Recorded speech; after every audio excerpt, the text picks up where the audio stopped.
Hi అండి. Welcome back to our channel. ఈరోజు మన వీడియోలో ఓట్స్‌తో ఒక మంచి టేస్టీ రెసిపీ చూద్దామండి. ఓట్స్ తినాలని అందరూ అనుకుంటూ ఉంటాం. కానీ వీటి టేస్ట్ నచ్చక తినడానికి పెద్దగా ఇష్టపడం. ఒకసారి ఇలా చేసి చూడండి. చిన్న పిల్లలు కూడా వీటిని చాలా ఇష్టంగా తినేస్తారు.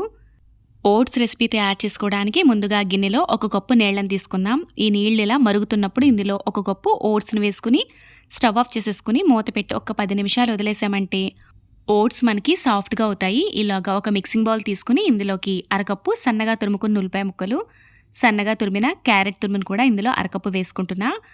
ఇవే కాదండి, ఇందులోకి మీకు ఇష్టమైన వెజిటబుల్స్‌ని వేసుకోవచ్చు. కొద్దిగా సన్నగా తురుముకున్న పచ్చిమిర్చి ముక్కలు, అల్లం ముక్కలు, ఎగ్ రెసిపీ చేసుకుంటున్నాం కాబట్టి కొంచెం మిరియాల పొడి వేసుకుంటే టేస్ట్ బావుంటుంది. మనం తీసుకునే వెజిటబుల్స్ అలాగే ఓట్స్ క్వాంటిటీని బట్టి ఎగ్స్ వేసుకోవాలి. నేను తీసుకున్న ఒక కప్పు ఓట్స్‌కి అలాగే ఈ వెజిటబుల్స్‌కి తగ్గట్టుగా 2 ఎగ్స్ వేస్తున్నానండి. ఇవన్నీ కలిసినట్టుగా ఒకసారి బాగా కలుపుకోవాలి. ఇలా కలుపుకున్న తర్వాత మన ఓట్స్ కూడా చక్కగా నానిపోయాయి, అంటే సాఫ్ట్‌గా అయిపోయాయి. వేడి నీళ్ళలో వేసుకున్నాం కదా, నీళ్ళన్నీ ఇలా పీల్చుకున్నాయి. ఇప్పుడు ఈ ఓట్స్‌ని కూడా ఇందులో వేసేసుకుందాం. ఇందులో మనం సాల్ట్ అంటూ అసలు వేయలేదండి. రుచికి సరిపడా సాల్ట్ వేసుకుందాం. అలాగే కొద్దిగా పసుపు పొడిని కూడా వేసుకుని ఇవన్నీ కలిసినట్టుగా ఒకసారి బాగా కలుపుకుందాం.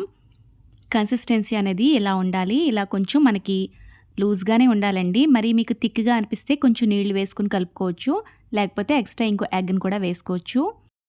పొంగనాలు వేసుకునే దాంట్లో ఇలా కొంచెం ఆయిల్ వేసుకుని మనం రెడీ చేసి పెట్టుకున్న మిక్స్‌ని వేసేసుకుందాం.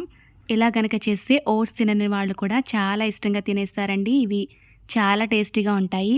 మార్నింగ్ బ్రేక్‌ఫాస్ట్‌గా అయినా లేకపోతే ఈవినింగ్ ఏదైనా స్నాక్ తినాలనుకున్నప్పుడు కూడా ఇలా ఓట్స్ ఇంకా ఎగ్ కాంబినేషన్‌లో హెల్తీగా తయారు చేసేసుకోవచ్చు. పిల్లలు కూడా వీటిని చాలా ఇష్టంగా తినేస్తారండి. ఒకవైపు కాలిన తర్వాత రెండో వైపుకి టర్న్ చేసుకోవచ్చు. ఇక నేను ఆయిల్ వేయట్లేదండి. ముందుగానే కొంచెం ఆయిల్ ఎక్కువగానే వేశాను కదా, సరిపోయింది.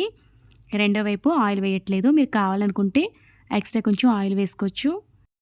రెండో వైపు కూడా ఇలా చక్కగా కాలిపోయాయి కదా, వీటిని ప్లేట్లోకి తీసేసుకుందాం. వీటికి ఎలాంటి చట్నీ అవసరం లేదండి. వట్టిగా తిన్నా ఇవి చాలా రుచిగా ఉంటాయి. సింపుల్‌గా టమాటా కెచప్‌తో తినొచ్చు. చిన్నపిల్లలు కూడా వీటిని చాలా ఇష్టంగా తింటారు. ఒకసారి మీరు కూడా ట్రై చేసి మీకు ఎలా వచ్చాయో కామెంట్ చేయండి. ఈ వీడియో గనుక మీకు నచ్చితే లైక్ చేసి ఇలాంటి మరిన్ని వీడియోల కోసం కొత్తగా చూసేవాళ్ళైతే ఛానల్‌ని సబ్స్క్రైబ్ చేసుకోండి. Thank you for watching friends. Bye bye.